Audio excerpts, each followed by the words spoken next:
Ukraine युद्ध का अगला पड़ाव कितना खतरनाक हो सकता है, इसका अंदाजा 3 बड़ी खबरों से लग रहा है। पहला, रूस का अब तक का सबसे बड़ा ड्रोन हमला। अमेरिका, यूरोप की नई पाबंदियों की तैयारी और पुतिन का अपने टॉप जनरल को मेडल देना।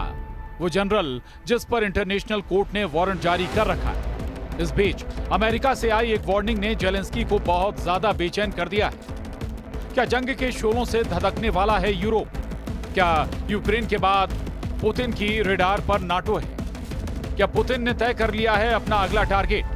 यूक्रेन की हार का डर, यूरोप पर रूस का टेरर। यूक्रेन की जमीन पर महज चंद घंटों पहले रूस के ड्रोन कयामत बरपा चुके हैं। यूक्रेन की राजधानी कीव पर 800 से ज्यादा ड्रोन हमले किए गए। ये यूक्रेन पर हुआ अब तक का सबसे बड़ा ड्रोन हमला बताया जा रहा है। लेकिन वॉर एक्सपर्ट्स इसे रूस का बारूदी ट्रेलर मान रहे हैं, क्योंकि माना जा रहा है कि रूस के मन में यूक्रेन से आगे भी कुछ चल रहा है, कुछ ऐसा जो सिर्फ पुतिन के दिमाग की उपज है। एक ऐसा प्लान जो सिर्फ यूक्रेन की जमीन तक सीमित नहीं है, बल्कि उसके धमाकों की गूंज नाटो की सीमाओं के पार भी सुनाई देने वाली है। लेकिन क्यों और कैसे, इसे समझने के लिए आपको सबसे पहले अमेरिका के पूर्व वाइस प्रेसिडेंट माइक पेंस के उस बयान को समझना होगा, जिसमें उन्होंने एक बेहद चौंकाने वाली खबर की तरफ इशारा किया। अमेरिका के पूर्व उपराष्ट्रपति माइक पेंस ने बीबीसी को दिए इंटरव्यू में जो कहा, उसने यूरोप की सुरक्षा को लेकर नई बहस छेड़ दी।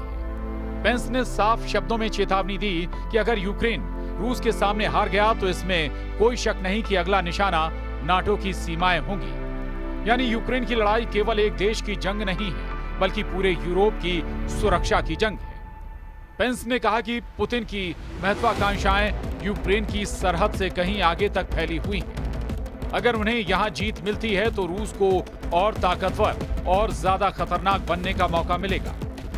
उस स्थिति में नाटो के सदस्य देश सीधे सीधे खतरे की जद में आ जाएंगे। उनका यह भी कहना है कि अमेरिका को एक बैकस्टॉप यानी सुरक्षा की गारंटी के तौर पर खड़ा रहना होगा, जबकि यूरोपीय देशों को इस जंग का असली नेतृत्व करना होगा। उन्होंने कोएलिशन ऑफ द विलिंग की कोशिशों की सराहना की और कहा कि मजबूत सुरक्षा गारंटी ही एक जस्ट एंड लास्टिंग पीस यानी न्यायपूर्ण और स्थायी शांति का रास्ता खोल सकती है।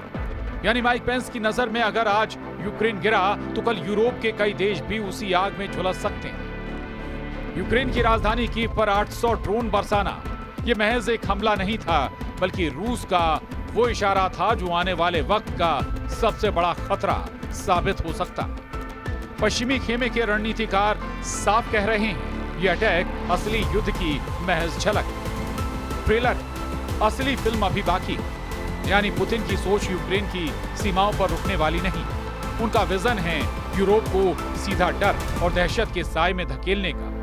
अब जरा सोचिए, जब ड्रोन की बरसात ने एक ही रात में यूक्रेन की नींद उड़ा दी, तो अगर यही खतरनाक खेल नाटो की जमीन पर शुरू हो जाए तो हालात क्या होंगे? यही वजह है कि वॉशिंगटन से लेकर पेरिस और बर्लिन तक हलचल मची है। नई पाबंदियों की लिस्ट तैयार हो रही है। रूस की एनर्जी कंपनियों, उसके बैंकों और उसके ग्लोबल सप्लाई नेटवर्क पर सीधा वार करने की प्लानिंग चल रही है। लेकिन इतिहास गवाह है, रूस कभी भी दबाव में झुकता नहीं। और इस बार भी पुतिन ने पश्चिम की सख्ती का जवाब और भी ज्यादा सख्त अंदाज में दिया है। पुतिन ने अपने सबसे भरोसेमंद जनरल गेरासिमोव को ऑर्डर ऑफ करेज मेडल देकर दुनिया को खुला संदेश दिया है। वो जनरल जिस पर इंटरनेशनल क्रिमिनल कोर्ट ने वारंट जारी कर रखा है।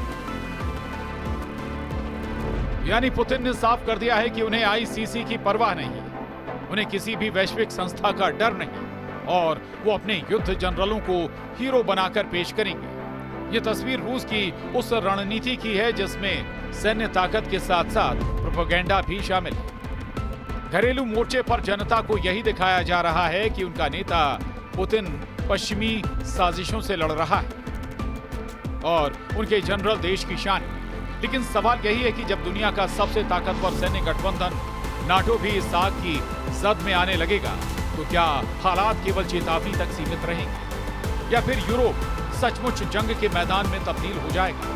क्योंकि ड्रोन हमलों के अलावा रूस की रणनीति में साइबर अटैक, ऊर्जा की सप्लाई रोकना और हाइब्रिड वॉरफेयर भी शामिल है।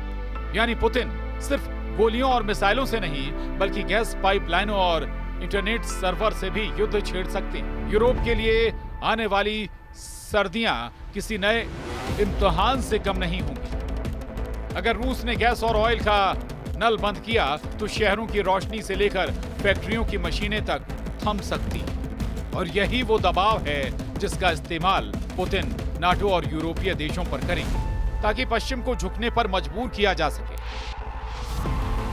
यानी तस्वीर बेहद साफ है। एक तरफ माइक पेंस जैसे नेताओं की चेतावनी, दूसरी तरफ रूस का अब तक का सबसे बड़ा हमला और तीसरी तरफ पुतिन का अपने जनरल को सम्मानित करना।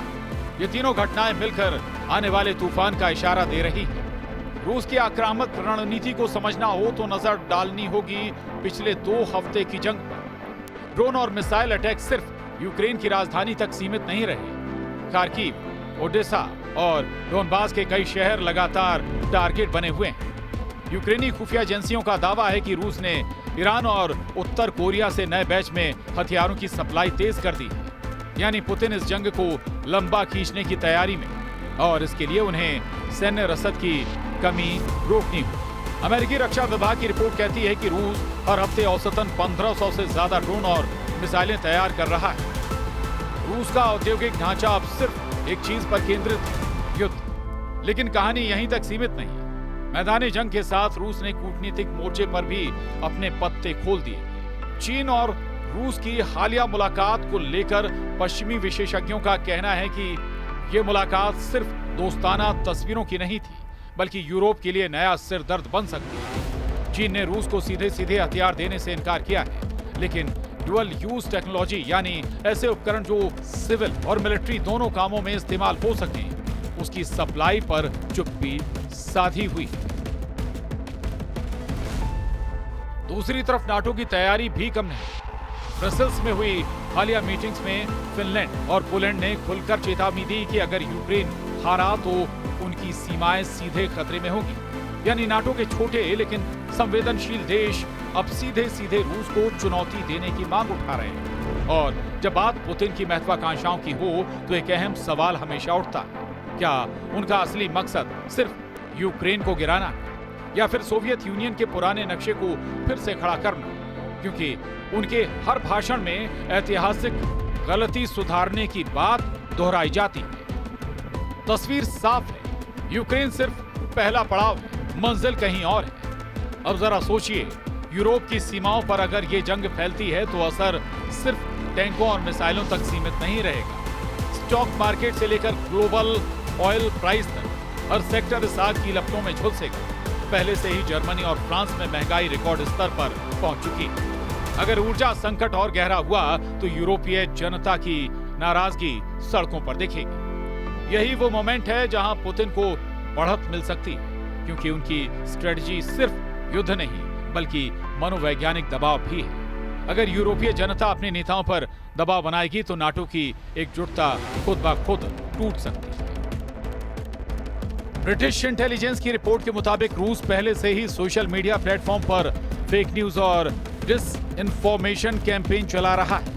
यानी यूरोप के भीतर से ही यूरोप को अस्थिर करने की कोशिशें शुरू हो चुकी हैं। तो सवाल यही, क्या ये सब मिलकर यूरोप को उस खाई की ओर धकेल रहे जहां से वापसी नामुमकिन होगी, या फिर अमेरिका और नाटो अपने संयुक्त मोर्चे से रूस को रोक पाएंगे? इतिहास हमें यही बताता है, हर बड़ी जंग पहले चेतावनी बनकर सामने आती है और इस बार चेतावनी यूक्रेन की जलती हुई धरती से उठ रही है, जिसकी गूंज यूरोप तक सुनाई दे रही है। लेकिन इस पूरी जंग का सबसे बड़ा हथियार सिर्फ मिसाइलें और ड्रोन नहीं है, असली बारूद है प्रतिबंधों की सियासत। अमेरिका ने रूस को दबाने के लिए जिस सेकंड स्टेज सैंक्शंस का रास्ता चुना है उसे समझना बेहद जरूरी है। डोनाल्ड ट्रंप ने अपने नए फरमान से साफ कर दिया है कि रूस पर अब सिर्फ सीधी पाबंदियां नहीं लगेंगी, बल्कि जो भी देश रूस की मदद करेगा वो भी अमेरिकी शिकंजे में आएगा। इसे कहते हैं सेकेंडरी सैंक्शंस, यानी रूस के साथ बिजनेस करने वालों पर भी वही सजा जो रूस पर लगाई जा रही है। सोचिए इसका असर कितना बड़ा होगा। रूस से तेल खरीदने वाले, रूस से टेक्नोलॉजी लेने वाले, यहाँ तक कि उसके बैंकों से ट्रांजैक्शन करने वाले भी अब अमेरिकी रडार पर होंगे। यानी ये जंग रूस बनाम अमेरिका नहीं रहेगी, बल्कि रूस के साथ खड़े देशों बनाम अमेरिका और उसके सहयोगियों में बदल जाएगी। और यहां सबसे बड़ा सवाल उठता है, भारत जैसे देश पर इसका असर कैसा होगा। भारत ने अब तक रूस से सस्ती कीमत पर कच्चा तेल खरीदा है, लेकिन अगर अमेरिकी सेकेंडरी सैंक्शंस लागू हो गए तो भारतीय कंपनियों और बैंकों पर भी असर पड़ सकता है। भारत को अपनी ऊर्जा सुरक्षा और रणनीतिक रिश्तों के बीच बेहद नाजुक संतुलन साधना होगा, क्योंकि अमेरिका की कोशिश साफ है, रूस की सप्लाई लाइन तोड़ना, उसे अकेला करना और उसके युद्ध के इंजन को ठप करना। लेकिन एक सच ये भी है कि रूस को कभी भी प्रतिबंधों से रोकना आसान नहीं रहा। 2014 में क्रीमिया पर कब्जे के बाद भी पुतिन पीछे नहीं हटे, बल्कि और मजबूत होकर लौटे। और आज भी जब रूस पर 15,000 से ज्यादा प्रतिबंध लागू हैं, तो उस वक्त भी रूस की वॉर मशीन और ज्यादा खतरनाक रूप ले चुकी है। असल डर यही है, पश्चिम की ये पाबंदियां कहीं रूस को और ज्यादा आक्रामक न बना दें, क्योंकि अगर पुतिन ने मान लिया कि अब खोने के लिए कुछ नहीं बचा, तो उनके कदम और भी खतरनाक हो सकते हैं। और यही वो मोड़ होगा जहां से यूरोप की सरहदें जलती हुई आग में बदल सकती हैं। और अब सोचिए, जब आसमान से ड्रोन बरस रहे हों, जब मिसाइलें शहरों को राख में बदल रही हों, जब गोलाबारी की गूंज पूरी रात गूंजती रहे, तो वही माहौल पुतिन यूरोप की दहलीज पर भी लाना चाहते हैं। हर धमाका, हर धमक यूरोप को आगाह कर रही है कि ये सिर्फ यूक्रेन की लड़ाई नहीं, ये असल में पूरे महाद्वीप पर मंडराता हुआ बारूदी बादल है। अगर रूस ने नाटो की सरहदों पर एक ही मिसाइल दाग दी, तो फिर खेल सिर्फ दो देशों का नहीं रहेगा, ये तीसरे विश्व युद्ध की दहशत में बदल जाएगा। जरा सोचिए, ड्रोन का झुंड अगर पेरिस के आसमान में मंडराए, मिसाइलें अगर वारसा की दीवारें तोड़े, साइबर अटैक से अगर लंदन की बत्तियां बुझ जाएं, तो यूरोप का नक्शा किस तरह बदल जाएगा। और यही वो पल है जहां रूस सिर्फ बारूद से नहीं, बल्कि डर से लड़ाई जीतना चाहता है। पुतिन का दांव साफ है, हर धमाका, हर मिसाइल, हर ड्रोन सिर्फ जमीन पर वार नहीं करता, बल्कि यूरोप की हिम्मत और उसकी एकजुटता को भी तोड़ने की कोशिश करता है। यानी खेल अब खुल चुका है, एक तरफ नाटो के बारूद के ढेर, दूसरी तरफ पुतिन की मिसाइलों का तूफान, और बीच में फंसा पूरा यूरोप। सवाल यही है, क्या ये धमाके सिर्फ चेतावनी है या फिर असली महायुद्ध की शुरुआत?